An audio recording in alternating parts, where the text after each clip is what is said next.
mga paboritong manalo sana sa nakalipas na Starstruck the Nationwide Invasion. Maaga siyang napansin at nakilala dahil sa kanyang kakaibang pangalan at chinitang ganda. Ngunit sino nga ba siya bago niya nakamit ang kasikatan? Mga kaibigan, sama-sama po nating tunghayan ang kwento ng buhay ni Iwamoto.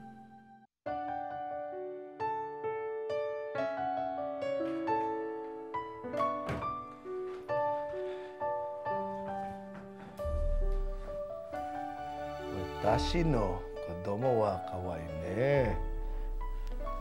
Papa, aalis po kayo? Oo anak balik Papa Japan. Huwag na po kayong umalis, Papa.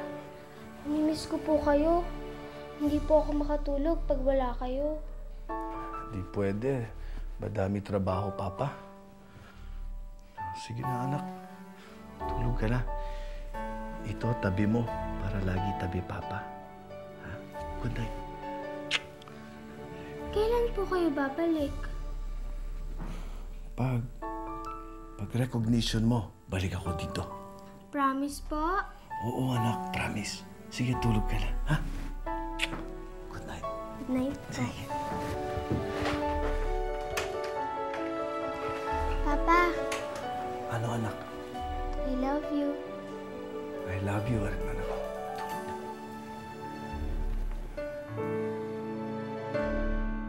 Inaabangan ni Iwa ang pagdating ng araw ng kanyang graduation dahil alam niyang muli niyang makikita ang kanyang ama. Subalit sa pagsapit ng mahalagang araw na iyon, Tayo na, magpapapicture naman tayo. Mama, mamaya na po pag dumating na si Papa para kumpleto tayo sa picture. Magpapicture na lang tayo ulit pag nandiyan na ang papa mo, ha? Halika tayo na muna. Ayoko po. Hihintayin ko po si Papa. Nag-promise siya sa akin eh. Anak? Anak? Mama, nandiyan na po si Papa? Anak, hindi na yata dadating ang papa mo. Halika na, umuwi na tayo. Sa bahay na lang natin siya hintayin.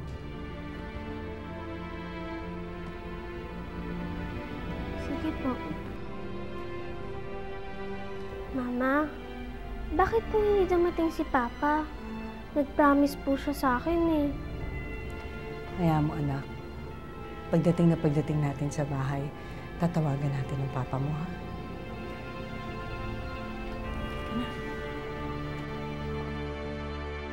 Hello, Dayan. Si Priscilla to.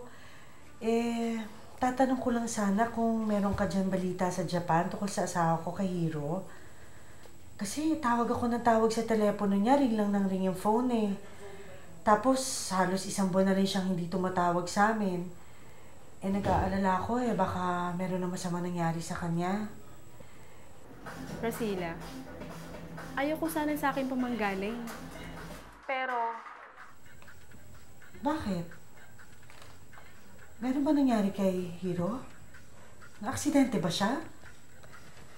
Mama, paano po si Papa? Priscilla, may iba na kinakasama dito ang asawa mo. Ano ba?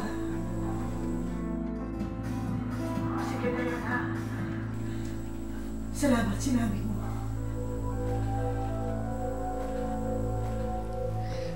Mama, ano pong nangyari kay Papa? Nasaan daw po siya? Kailan po siya babalik dito?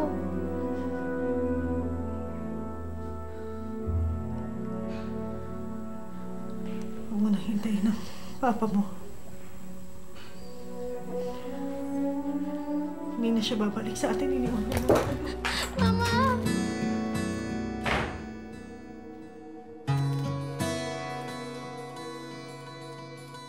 bumagsak ang mundo ng batang si Iwa nang malamang tuluyan na silang nilisan ng kanyang ama. Hanggang sa kanyang paglaki, pinag-aralan niyang mabuhay nang wala ang kanyang ama. Naku, Priscilla, bakit ngayon ka lang? Ang dami ng guest na ako. Wala kami translator. Anong oras na? Nagkakagulo na doon. Manager, pasensya na. Ang hirap kasi kumuha ng taxi. O sige, mag-aayos na ako. Mag-ayos ka na. Bilisan mo, ha? Sandali lang, ha? hapon din ng Papa? Baka nandiyan siya. Wala dyan ang Papa. Nasa Japan siya. Ate, punta tayong Japan para makita natin siya. O sige, pag lumaki ka pang konti, pupuntahan natin ang Papa. Kaya huwag ka nang makulit, ha? Sige. Oh, anak. Magtatrabaho ng mama, ha? Ay, ligaw na bahala sa kapatid mo, ha? Basta kung nagutom kayo, mag-order lang kayo sa waiter. Dating gawi, ha? Alam mo na yon. Susunod sa ate, ha? Lagi naman po eh. Gaganda talaga ng mga anak ko. Manang-mana sa mama. O sige, ha? Magtatrabaho na mama. Ate, nagugutom na ako. Nagugutom ka na naman? Sige, kain tayo. Ano bang gusto mo? Sa loob ng maraming taon, nasanay na ang mag-iinang umiikot ang kanilang mundo sa kanilang tatlo lamang. Hanggang sa dumating ang isang lalaking muling magpapatibok sa puso ng ina ni Iwa. Ang gusto ko lang naman yung mabago yung itsura niya. Depende kasi yan sa gusto mo eh. Oh, kinakabahan naman ako niya. Baka mamamahal yung gastos ko. O sige, ganito na lang. Ako nang bahala. Ayusin ko lahat para sa'yo. Ano ka ba?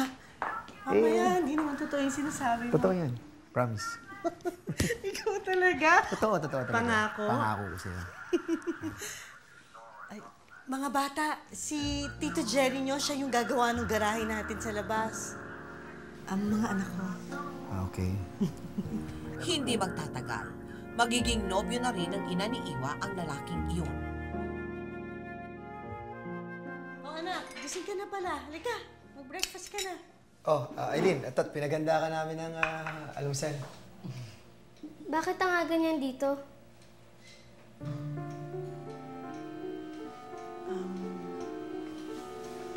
Anak, kasi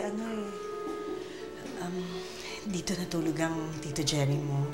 Ayaw namin siya dito! Paalisin mo na yan! Anak, ano ba? Hindi na natin siya kailangan, Mama. Maayos na ang buhay nating tatlo. Magugulo lang kung papasok pa yung lalaki na yan sa buhay natin. Aileen, sandali. Jerry, pasensya na. Mama, bakit ba? Bakit ba kailangan na naman nating magpasok ng lalaki sa buhay natin? Hindi ba kayo nadadala? Hindi na namin kailangan ng tatay. Anak, ano ka ba? Alam ko kung bakit ka nagkakaganyan eh. Dahil yan sa papa mo, no? Hinahanap-hanap mo pa rin siya, no? Hindi! Wala na akong pakialam sa kanya. Kaya tigilan niyo na yung lalaking yan. Anak, kailangan din ng mama na magmamahal sa kanya. At mamahalin siya. Alam ko naman naiintindihan mo sinasabi ko eh. At saka isa pa, kailangan ko ang tulong ng Tito Jerry mo. Kailangan ko na magbabantay sa inyo habang wala ako. Saan po kayo pupunta? Babalik ang mama sa Japan eh. Nagtatrabaho ako dito. Mama, hindi pwede. Anak, lumalaki na ang gastusin natin eh. Yung magkapatid. Kaya, kahit masakit sa loob ko, kailangan kong gawin. Mama.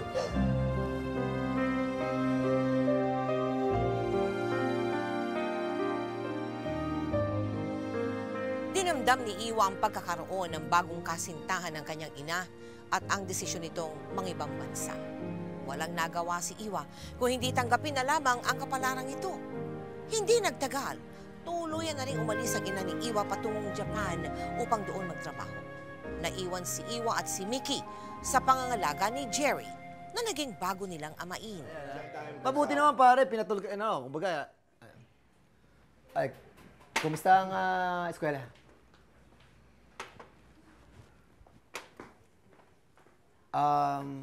Meron nga pala akong ginawang merienda dyan. Pag nagutom kayo, kumain lang kayo, ha? Ba't parati ka nandito? Dito ako nakatira.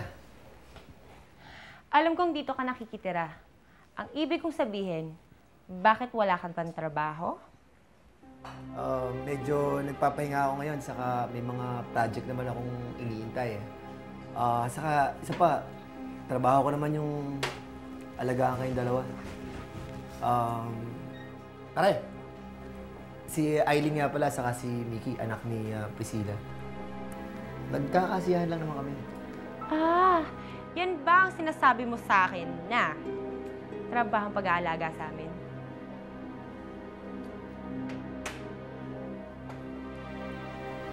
Ano problema mo? Ako? Ang problema ko, ayoko na may nagiinuman dito sa bahay namin. Halika na, Mickey. Hindi naging madali para kina Iwa at Mickey ang pakikisama sa kanilang amain.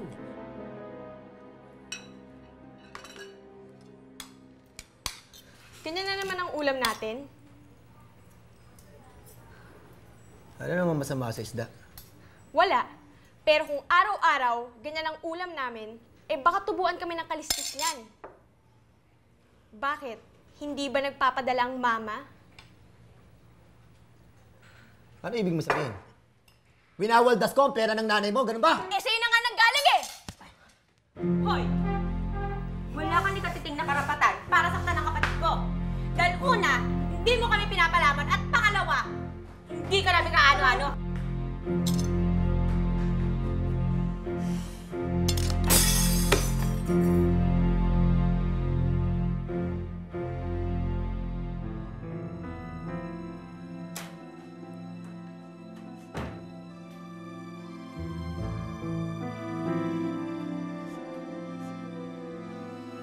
Huwag ka na umiyak.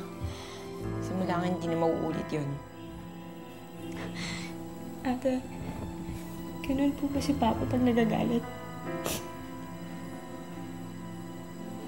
Si Papa? Hindi. Malamig si Papa. Mabait si Papa eh. Bakit na tayo pinapabayaan? Bakit hanggang ngayon, di pa rin siya bumibisita sa atin? Di sana kung nandito siya, may nag-aalaga sa atin ngayon. Huwag ka na mag-alala. Gagawa ko ng paraan. Hanapin ko ang Papa para sa'yo. Lagi mo naman yan sinasabi, ate. Pero hanggang ngayon, hindi ko pa rin siya nakikita. Pinapangako ko sa'yo. Magkakasama din tayo ulit ni Papa. At wala nang mananakit sa'yo. Ha? Okay?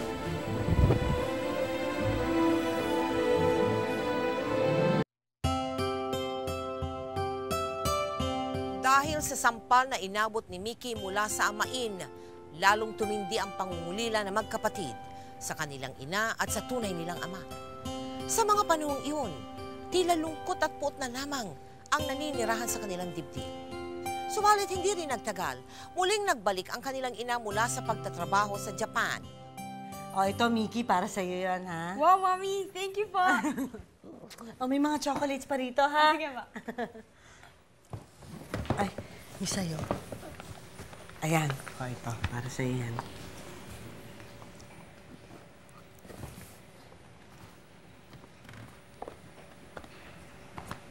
O, hindi mo ba gusto yung dala ko? Hindi naman sa ganun, Ma. Actually, gusto ko nga po siya eh. Teka muna.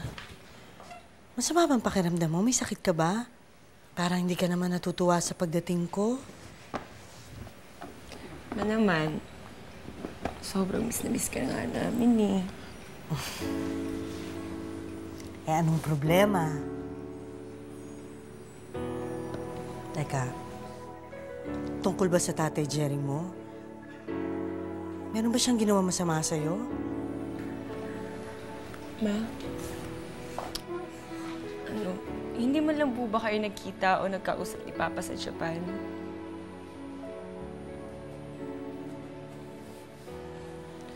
Kasi Ma, hinahanap na siya sa akin ni Mickey. Hindi ko na alam kung anong sasabihin ko sa kanya. Promise po kasi ako sa kanya. Nagagawa ko ng paraan para magkasama sila. Ma, please, tulungan mo ko. Gusto kong makausap si Papa. Sa kagustuhang mapaligaya ang mga anak, gumawa ng paraan si Priscilla na muling makita ni Iwa at Mickey ang kanilang ama.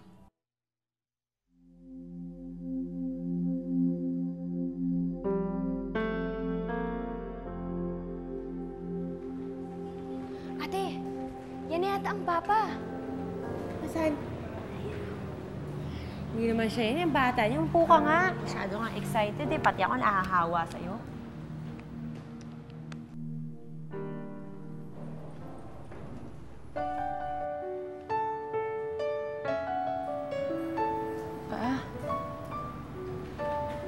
Siya na ba ang papa? Siya nga. Kamukha niya yung mga pictures. Papa! Aileen? Ako sa Aileen, si Mickey yan. Aileen?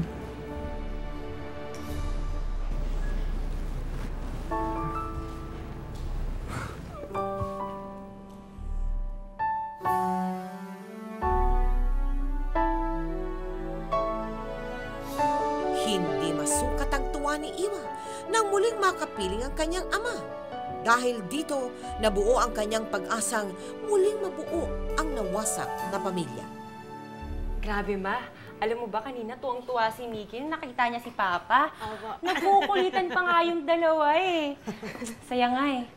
Tapos, pumunta kami dun sa kwarto. Nakilala namin yung half-brother namin. Bata pa lang, gwapo na, di ba? Oo nga po, Mami. Ang cute-cute po niya talaga. Super. O, ikaw, masaya ka na. Nakita mo ng papa mo. Siyempre, sobrang saya.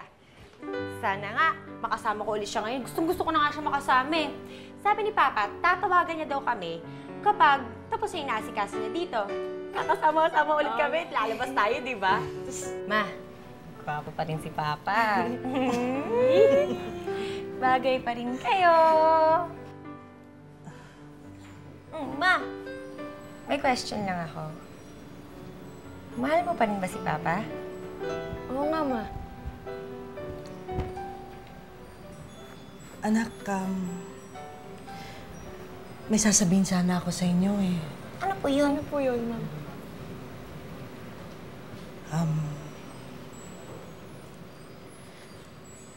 Balak na kasi namin magpakasal ng Tatay Jerry nyo eh.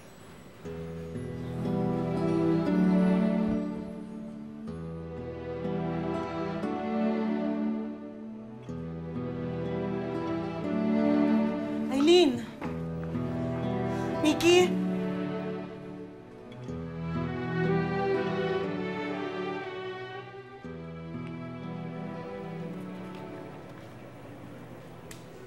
Thank you. Enjoy your stay. Miss, Yes, paki-check naman kung naka-check-in si Mr. Hiroaki Iwamoto.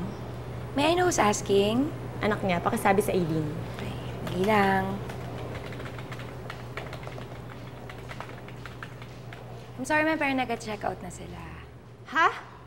Imposible yon. Ano? I-check mo ulit. I-check mo. Ma'am, I'm sorry, pero nung isang araw pa sila naka-check out. Hindi po ba niya kayo nakausap? Hindi po ba niya sinabi sa inyo?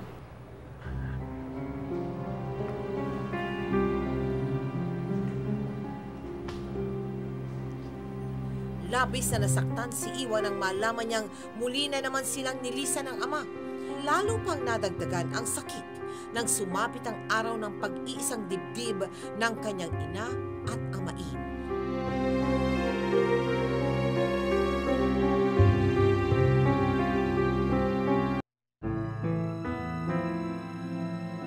Halika. Pasok kayo. Dito tayo.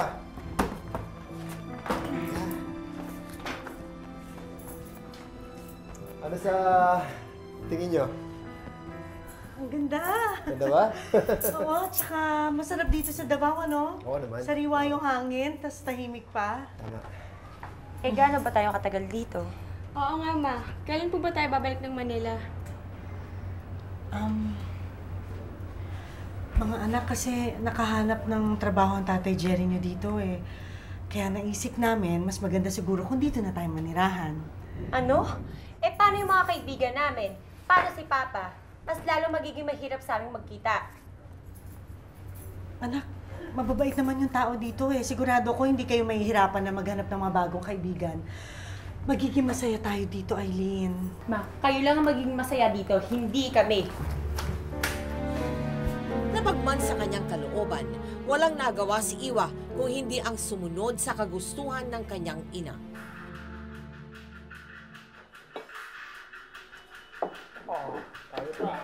Eileen, ano ba? Tama na. Ano ba? Lasing ka na eh. Ano ba? Baka natin inom pa ako.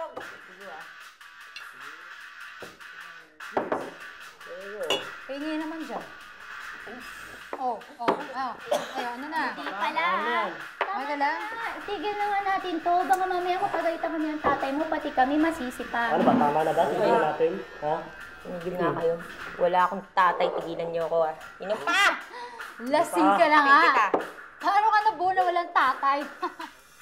Ayaw mong i-boost ko sa itong iniinom ko. Tumigil-tigil ka. Ang kulit mo, sinabi nang wala akong tatay. Wala nga sa tatay. Okay na, Ayun sige. kayo. Sige pa. Sige pa.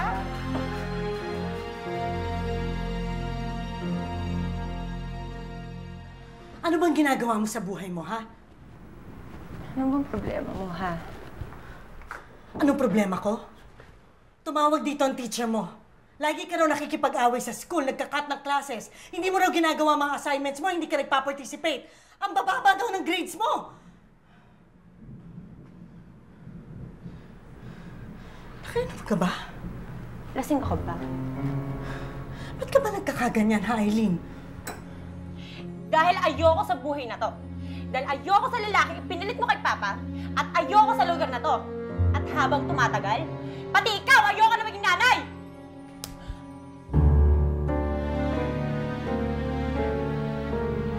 Wala kang karapatan na sabihin sa akin yan. Buong buhay ko, wala akong inisip kundi ang kapakanan niyong magkakapatid.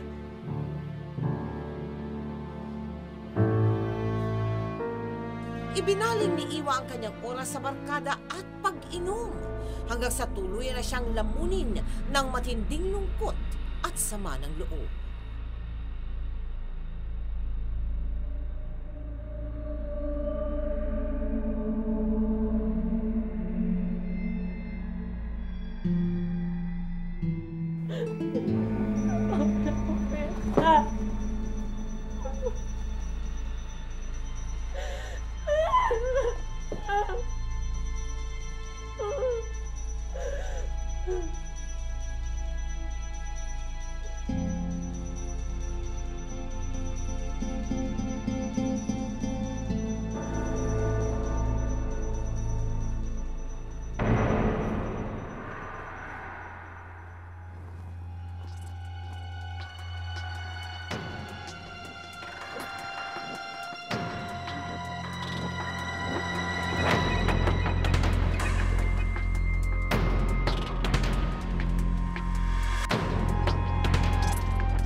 Upang matakasan ang bigat na nadarama sa kanyang dibdib, tinangka ni Iwa na wakasan na ang kanyang buhay. Sa kabutihang palad, naagapan ang pagtatangka niyang ito.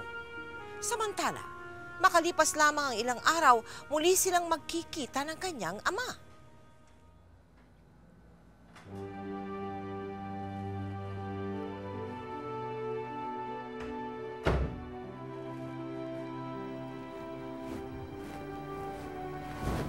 Eileen?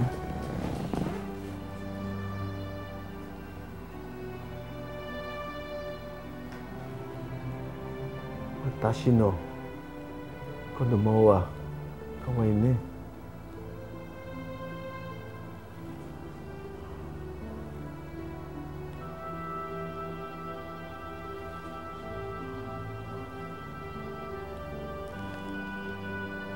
Bakit mo ginawa ito?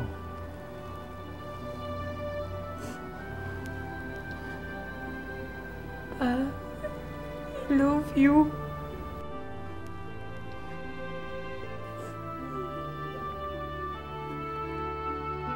napagkasunduan na mag-amang muli silang magkikita. Ngunit sa pagsapit ng bagong taon, Ate, di ba sabi mo kasama natin magsa-celebrate ng New Year ang Papa? Bakit mag-aalas 12 na wala pa rin siya? Ha? Mickey, kung hindi man dadating si Papa ngayon, gusto ko ipangako mo sa akin isang bagay, ha? Ano yun, ate? Na kahit wala nga tayong Papa, nandito naman tayo para sa isa't isa. Okay lang ba yun? Oo naman. Huwag kang mag-alala. Balang araw, ako na mag-aalaga sa inyo nila, Mama, ha? Love you, baby. Love you, baby.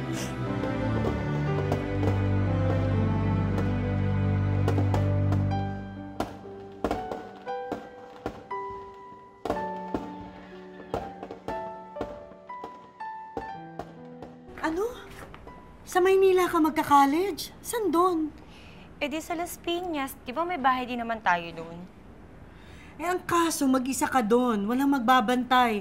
Baka mamaya kung ano pang kalokohan ang gawin mo doon. Naman, hindi naman ako kailangan bantayan eh. Tsaka gagawin ko to para ayusin yung buhay ko. Anak, ang isa pa, hindi kita mapapadalan masyado ng malaking allowance. Alam mo naman na kulang na yung pera natin, hindi katulad ng dati. Tapos dalawa pa yung kapatid mo nag-aaral. Ma, naiintindihan ko yung sitwasyon natin ngayon. Huwag kang mag-alala, kaya ko namang magtiis eh. Bestina. hindi nagpaawat si Iwa. Lumuwas siya sa Maynila at doon namuhay siyang mag-isa.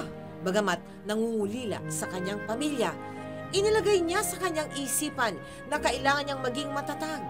At sa kanyang puso, naninirahan ng pag-asang muli niyang makakapiling ang kanyang pamilya. Hanggang sa dumating sa kanyang landas ang isang pagkakataong magpapabago sa kanyang buhay.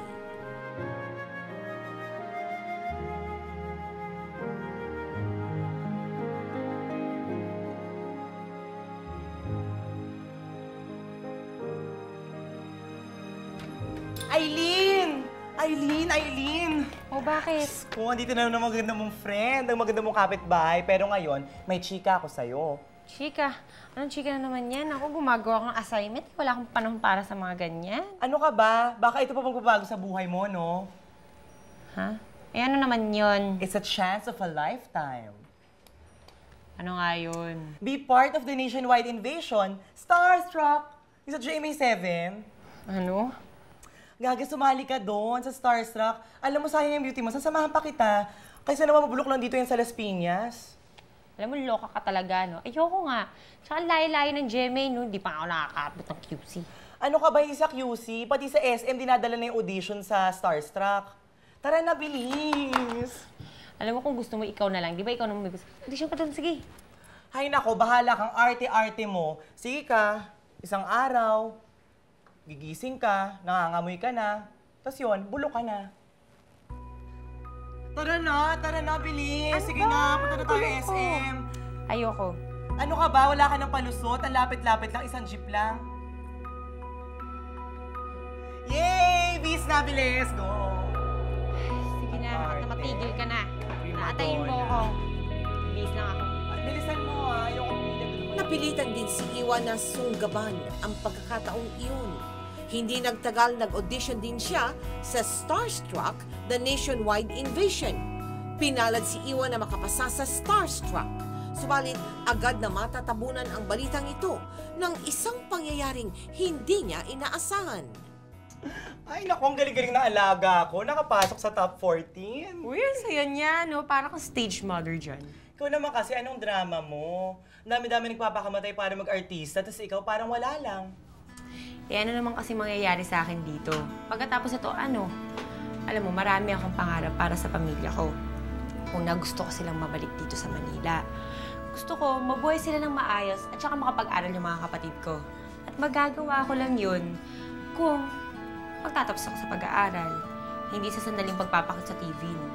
Te, maraming yumayaman sa magpapakit, no? Diyos ko, kung ako, cute lang. Diyos ko, tagal ko na nag-showbiz. Pero ano magagawa ko? Makapalang ang mukha ko. Alam mo kasi, ang swerte sa buhay ng tao, sa iba't ibang hugis dumarating eh. Yung iba sa propesyon, yung iba sa negosyo, yung iba sa pagpapakyut. Malay mo, doon ka na sa pagpapakyut mapunta. Sira ulo ko talagang bakla. Look, I have a point, no? Tsaka Aileen, sa tingin ko, hindi lang naman pagpapakyut ang kaya mo gawin eh. Hindi yan, te. Kasi ikaw, marami kang drama sa buhay. Marami kang kargang sama ng loob. Yung mga sama ng loob na yon, pwede mo dalhin sa harap ng camera. Tsaka yung ugali mo, magaspang din eh. Kaya minsan, nag-iiba yung impression sa'yo ng mga tao. Pero totoo ka eh. Yun yung maganda sa'yo. Kaya, konti lang naman yung mga totoo sa showbiz eh. Kaya mamahalin ka ng mga tao dahil totoo ka. Ang sweet mo naman. Alam mo, kung hindi ka bakla, siguro pinatulan na kita. Yak! Hindi ako tombrax, no? Oo, mo. Ay, si Mama. Teka. Hello, Ma. Aileen. Ma, kamusta na kayo dyan? Si Mickey, si Zenith, kamusta?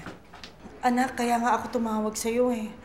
Para sabihin na hindi muna ako makakapagpadala ng allowance sa'yo dyan. Bakit po? Nasunog yung bahay natin dito sa Davao.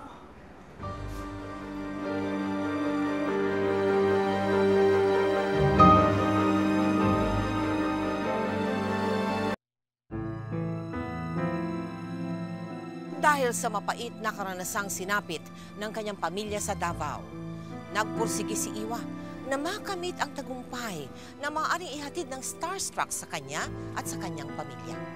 Ipinagpatuloy niya ang nasimulan at tiniis ang lahat ng paghihirap. Miss, excuse me, di ba ikaw si Iwa Moto yung sa Starstruck? Di ba siya si Iwa? Oo nga, bakit nag-MRT ka lang? Kasi traffic po sa EDSA, tsaka mahal yung taxi. Layo-layo pa kasi ng bahay ko, taga Las Piñas pa ako. Ah, ganun ba? Good luck ha, hayaan mo mananalo ka. Huwag kang mag-alala, iboboto ka namin. Talaga po, salamat. Uy, sana sabihin niyo din sa mga friends niyo para i-vote din po ako. Sige ba, sige. Thank you, sige Good po, luck, salamat. Labis sa sakripisyo ang pinagdaanan ni Iwa upang magtagal sa Starstruck. Tiniis niya ang mga ito hanggang sa kahuli-hulihan. Ang ating ultimate female survivor ay si...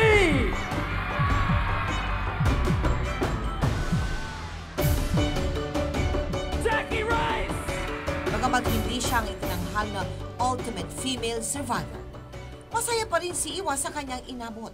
At lalo pang pinaigting ang sayang ito nang muli niyang makita ang kanyang pamilya. Ate! Sana kayo? Miss ko kayo. Ma! Ay, pasok po. Ate, sikat na sikat ka na. Oo nga, ate, lagi nga kita pinagmamalaki sa mga kaibigan ko eh. Loko! Ako din, kapag tinatanong ako ng mga kaibigan ko, sinasabi ko, anak kita. Okay lang ba yun? Ay, saka salamat sa mga tulong mo sa amin, ha? Napakalaking bagay nun. Saka sa mga kapatid mo ngayon. Anak, sigurado ka ba na dito kami titira sa Las Piñas ulit? Tsaka yung mga pag-aaral ng kapatid mo, magastos yun. Oo naman, Ma. Gusto ko nga sabay kami mag-aral di ba?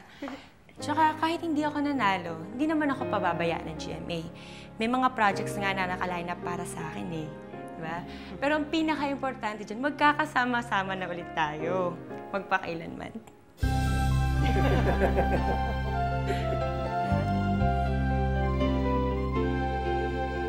Naku, Iwa, hindi ko sukat akalain na ganun pala ang takbo ng buhay mo. How old were you when you attempted to cut your wrist? I was third year that time. How does that happen? Yung time na yun, yung hindi na ako naniniwala sa lahat ng tao. Feeling ko lahat ng tao gusto nila akong i-down. Did you do drugs? No, I did not. O ano ngayon ang mga realizations mo? Hindi pa too late magbago. Ang father mo is not a Filipino, right? Yeah, Japanese? he's Japanese. Eh, kailan ba huli mo siyang nakita? A year ago. Nagkakaintindihan ba kayo ng ano He knows naman? how to speak in Tagalog. Yung mami ko naman po, magaling mag-Nihongo. So, kung hindi naman po magkaintindihan kami ng dad ko, silang dalawa ang nag-uusap. Ang nag-uusap. Ni-explain sa akin ng mami ko. How did Starstruck help you? Kasi yung competition na yun, dun mo malalaman, dun ka matitrain kung saan yung lalo sa trabaho natin, kung ano yung tama at maling gawin. Tapos, dun din, at the same time, itinitrain din kami maging matatag. Nakatulong siya na malakas sa akin kasi yung family ko ngayon, maayos na yung Kasi nasunugan kami dati. At least ngayon maayos na yung, nakakatulong ako. So, nagiging ayaw maayos mo ba na siya. sabihin, Iwa, ikaw ang sole breadwinner? Somehow, yeah. As in, ikaw ang nagpapaaral? Ako yung nagpapaaral sa kanila ngayon. Pero ikaw so far, ang tinutulungan nagbabayad ng bahay? May sarili na po kayong bahay dati pa po. Oo.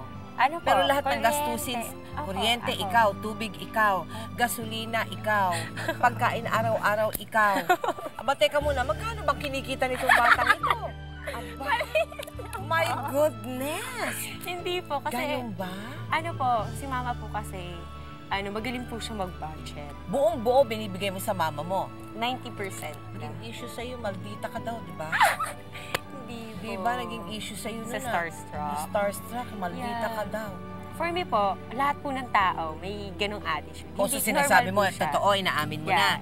Inaamin mo, nagmaldita ka. Ay, ba't ka nagmamaldita ba? Problem ko before, na feeling ko lahat ng tao, tingin sa akin napakawalang kwenta. Parang nafe-feel ko yon ongoing Starstruck. Tapos, sobrang pagod na rin po. Kaya yun, medyo nagmaldita po ako. Anong ginagawa mo pag inaabutan ka ng Pag ngayon topak? po, pag tinatopak ako ngayon, tutulugan ko na lang para hindi po ako magalit, para hindi po ako mapagsalita ng masama. Or else, upo ako sa isang sulok, nakaupo lang, naglalaro ng phone, para bumaba po yung temper. Tapos pag okay na po ako, okay, game, laro na tayo. Ano ngayon ang iyong ambisyon? Gusto ko pong makatapos ako, gusto ko pong makatapos yung mga kapatid ko. Masettle down yung buhay namin lahat. Eh ngayon ba, napatawad mo na ang father mo? Dati po, galit ako sa kanya, ngayon hindi na. I understand na po kung ano nangyayari. Katulad ko ngayon, busy ako sa work, minsan ko na lang din makita yung family ko. Iniisip ko, gano'n na lang din po yung sa kanya. Ano ang mga matututunang aral sa buhay mo? It is never too late to change. At laging may bukas na haharapin ka. Na kung aayusin mo yung ginagawa mo, maganda ang bukas na haharap. Thank you very much at pinahintulutan mo kaming gamitin ang iyong buhay para kapulutan ng aral ng mga televiewers natin. Thank you very, very much. Thank you. And good luck to you. Ganda ng flowers, in fairness. Tita, thank you po. You are so welcome. Tsaka thank you po sa GMA7 sa magpakailanman kasi kahit pa paano po, napili niyo po na gamitin yung kwento ko dito. Thank you. Syempre, thank you sa Starstruck. At saka thank you dun sa University of Perpetual Health sa Las Piñas po. Sila po yung tumulong sa akin sa Starstruck. At the same time, scholar ako na yun doon. Thank you po sa mga taong sumusuporta sa akin at saka yung family ko at saka my friends. Dahil na rin sa mga napagdaanan ni Iwa, naging panuntunan na niya sa buhay ang maging matapang at matatag sa gitna ng anumang pagsubok. Sa kasalukuyan, bukod sa pagiging abala sa kanyang career, kumukuha rin si Iwa ng kursong Hotel and Restaurant Management sa University of Perpetual Health sa Las Piñas. Magkakasama na uli sila ngayon ng kanyang ina at mga kapatid na kanya ring pinapag-aral. Ako po si Mel Tiangco at ito ang kwento ng bawat isa sa atin. Ngayon, bukas at magpakailanman. Sa tuwing kinakailangan mo'y narito ako, handang dumamay sa iyong lingkod. Habang buhay ay hindi maglalaho, ang himig natin ay aawit